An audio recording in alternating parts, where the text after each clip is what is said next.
আচ্ছা, বিসমিল্লাহির রহমানির রহিম। আমি শেখ মোহাম্মদ জাকির হোসেন। আমি সদস্য বাগেরহাট জেলা বিএনপি এবং সংসদ নির্বাচনে বাগেরহাট 2-এর সংসদ সদস্য মনোনীত প্রার্থী বাংলাদেশ জাতীয়তাবাদী দলের।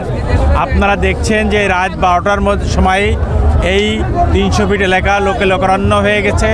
লক্ষ লক্ষ মানুষের সমাগম এখানে হয়েছে।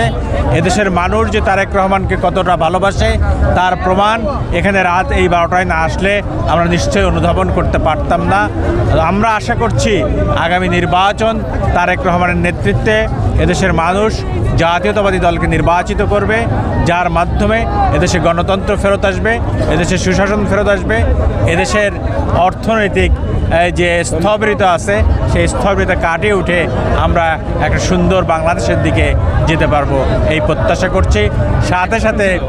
সাথে সাথে আমরা আমাদের প্রিয় নেত্রী বেগম খালেদা জিয়ার রোগ মুক্তির জন্য সকলের কাছে দিয়া প্রার্থনা করছি। সামনে নির্বাচনে কেন্দ্র করে নানা ধরনের ষড়যন্ত্র করতেছে। কোনো সংকট দেখছি না। বর্তমান তত্ত্বাবধায়ক সরকার নির্বাচনের রোডম্যাপ ঘোষণা করেছিল, তারই ধারাবাহিকতায় 12ই ফেব্রুয়ারি নির্বাচন অনুষ্ঠিত হবে।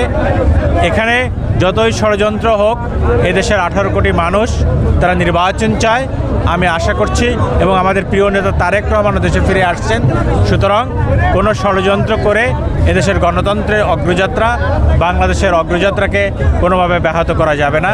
ইনশাল্লাহ নির্বাচন অনুষ্ঠিত হবে এবং জনগণের সরকার প্রতিষ্ঠিত হবে দেশে।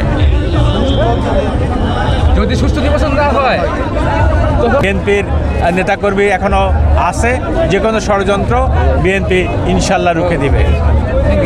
Thank you.